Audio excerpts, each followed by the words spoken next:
నమస్తే, welcome to our channel. Senior journalist Damu Balaji గారు ఉన్నారు, వారితో మాట్లాడదాం.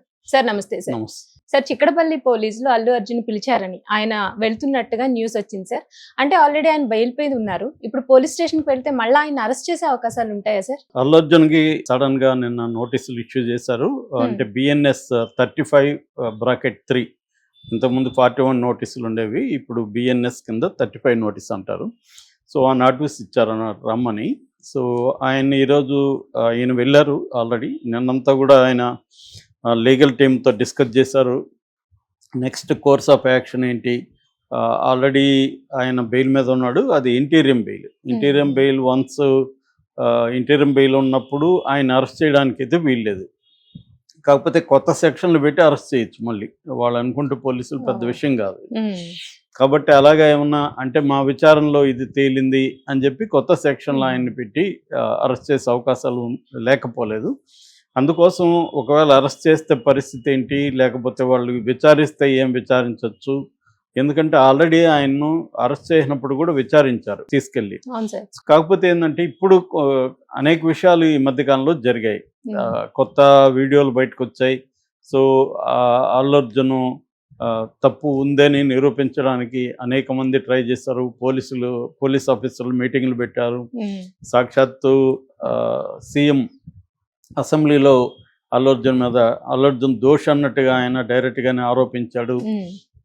సో ఇదంతా కూడా జరిగినప్పుడు ఈరోజు మళ్ళీ అరెస్ట్ చేస్తారా లేదా అన్న టెన్షన్ అయితే ఉంది.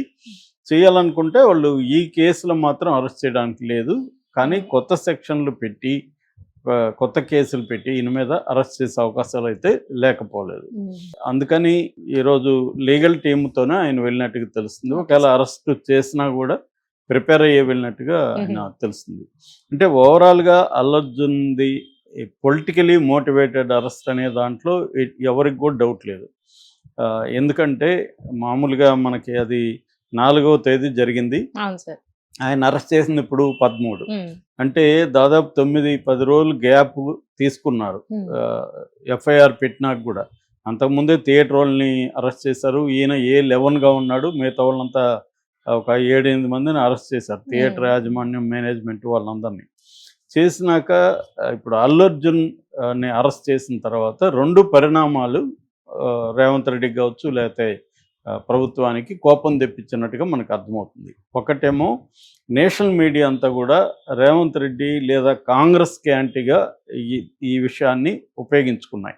ఎందుకంటే నేషనల్ మీడియా ప్రధానంగా బీజేపీ ఆధ్వర్యంలో ఉంటుంది కాబట్టి వాళ్ళకి కాంగ్రెస్కి యాంటీగా ఏ దొరికినా వాళ్ళు చేస్తారు. రెండోది అల్లు అర్జున్ ఇప్పుడు నేషనల్ స్థాయి సినిమా స్టార్గా మారిపోయాడు కాబట్టి పుష్ప 2 తర్వాత. సో ఈ విషయం నేషనల్ లెవెల్లో కూడా సెన్సేషన్ క్రియేట్ చేసింది కాబట్టి నేషనల్ లెవెల్లో మెజారిటీ మీడియా రేవంత్ రెడ్డి లేదా కాంగ్రెస్ పార్టీ ఇలా చేస్తుంది సినిమా వాళ్ళని, నిజానికి ఇలాంటి సిమిలర్ కేసులు జరిగినప్పుడు ఎవరిని అరెస్ట్ చేయలేదు, రాజకీయ నాయకులను కావచ్చు లేకపోతే బాబాలను కావచ్చు ఇతర సినిమా నాయకులను కావచ్చు ఎవరిని కూడా ఇట్లాంటి ఒక స్టాంపీడ్ జరిగి చనిపోయినప్పుడు వాళ్ళని అరెస్ట్ చేయలేదు అని ఒక షారుఖ్ ఖాన్ కేసు కూడా నేషనల్ మీడియాలో కూడా చెప్పారు. సో కావాలనే అల్లు అర్జున్ అరెస్ట్ చేయించాడు అన్న ఇది, దానికేవో కారణాలు చెప్పారు. ఈయన అల్లు అర్జున్ రేవంత్ రెడ్డి పేరు మర్చిపోయాడనో లేకపోతే సినిమా ఇండస్ట్రీ మీద టోటల్గా కోపం ఉందనో రకరకాల కథనాలు వచ్చాయి. ఏదేమైనా నేషనల్ మీడియా రేవంత్ రెడ్డికి యాంటీగా ఒక స్టాండ్ గట్టిగా తీసుకుంది. అది ఒక కోపాన్ని తెప్పించింది రేవంత్ రెడ్డికి కావచ్చు ప్రభుత్వానికి కావచ్చు. రెండవది అల్లు అర్జున్ అరెస్ట్ అయ్యి 1 డే నైట్ జైల్లో ఉండి బయటకు రాగానే పెద్ద ఎత్తున సినిమా వాళ్ళందరూ వెళ్ళి ఆయన్ను పరామర్శించారు. ఇది రెండవ కోపానికి కారణం.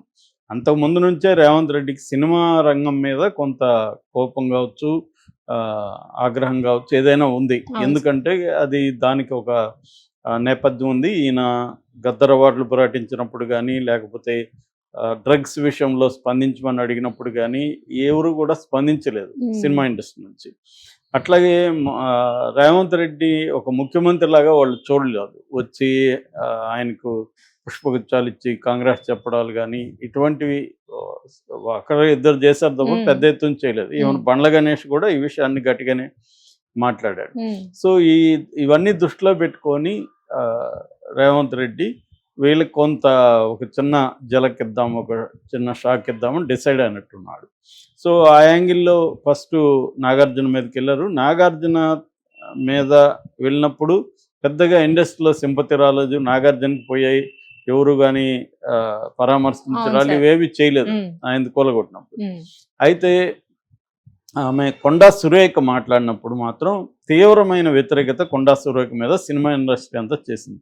అది ఏ స్థాయిలో ఉందంటే ఇంకా ఆపండ్రా బాబు అని అడుక్కున్నా కూడా ఆగలేదు సినిమా ఇండస్ట్రీ.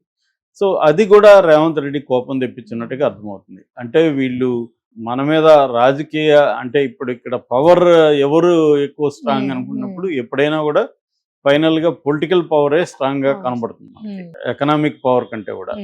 రెండోది ఏంటంటే ఇక్కడ అనేక అంశాలు ఇన్వాల్వ్ అయిపోయినాయి. ప్రాంతము, కులము, మతము, ఇవన్నీ కూడా పవర్ స్ట్రక్చర్లో ఏది ఎప్పుడు పవర్ఫుల్ అవుతుందో ఎవరికి తెలియదు. సో ఏదేమైనా రెండోది ఏంటంటే సినిమా రంగమే సాఫ్ట్ టార్గెట్ అంటారు. ఎందుకంటే వాళ్ళు ఎప్పుడైనా కూడా అద్దాల మేడలో ఉండేవాళ్ళు సాఫ్ట్ టార్గెట్, ఈజీగా పగిలిపోతాయి. సినిమా రంగం కూడా ఒక అద్దాల మేడ లాంటిది. వాళ్ళ మీద జనాలకి ఎంత ప్రేమ ఉంటుందో అంత ద్వేషం ఉండడం, లేకపోతే అసూయ ఉండడం, ఇవన్నీ కూడా. ఎందుకంటే వాళ్ళ లైఫ్ స్టైల్ వీళ్ళు బ్రహ్మాండంగా ఎంజాయ్ చేస్తున్నారు, ఇవన్నీ ఒక రకమైన అసూయ కూడా కారణం.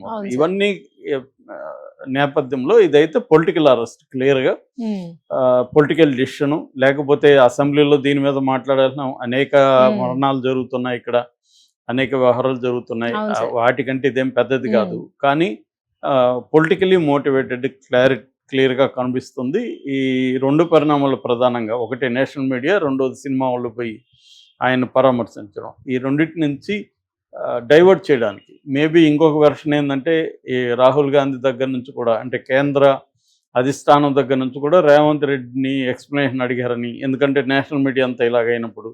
సో దీన్ని తన వ్యతిరేకతను టర్న్ చేసుకోవడం కోసం అల్లు అర్జున్ దోషి అని నిరూపించడానికి అవుట్ ఆఫ్ ద కోర్టు వెళ్ళారు.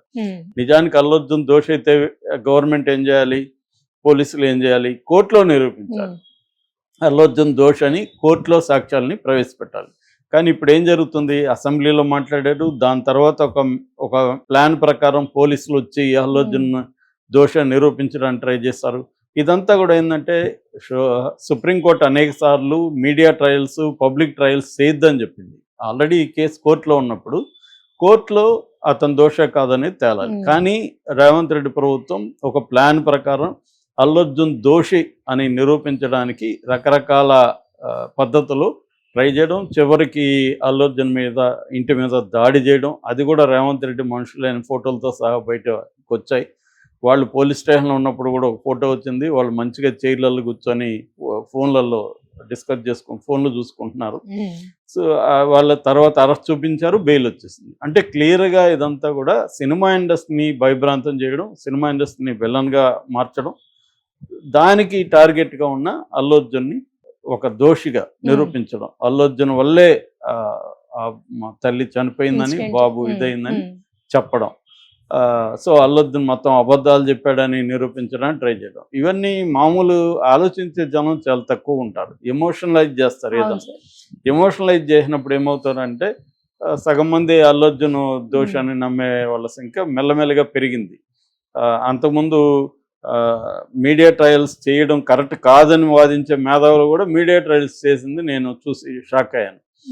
అంటే వాళ్ళు ప్రతిసారి మాత్రం మీడియా ట్రయల్స్ చేయకూడదని చెప్తూ ఈ కేసులకు వచ్చేసరికి మీడియా ట్రయల్స్ చేసి అల్లు అర్జున్ అబద్ధాలు చెప్తున్నాడని, వీడియో చూడండి అని ఇంకొకటి పెట్టడం మొదలు పెడతారు.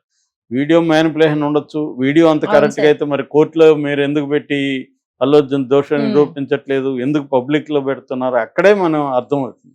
పబ్లిక్లో ఒకరిని దోషిగా పెడుతున్నారంటేనే కోర్టులో వీళ్ళు పెట్టలేని పరిస్థితి ఉంది. కోర్టులో ప్రూవ్ చేయలేరు కాబట్టి పబ్లిక్లోకి వచ్చారు. ఏదైనా మనకి అనేక సంఘటనలు, నేను చాలాసార్లు వివేకానంద రెడ్డి మర్డర్ కేసు గుర్తు చేశాను, అది కోర్టులో ఏమి తేలదని నేను ఎప్పుడో చెప్పాను. అది ఎందుకంటే ఇవన్నీ కూడా రాజకీయంగా ఉపయోగించుకోవడానికి మాత్రమే ప్రయత్నిస్తారు. ఇక్కడ ఏంటంటే ఓవరాల్ ఇష్యూలో రేవంత్ రెడ్డి వర్సెస్ అల్లు అర్జున్ అనేసరికి రేవంత్ రెడ్డి ముఖ్యమంత్రి కాబట్టి ఆయనకి వ్యవస్థల బలం ఉంటుంది,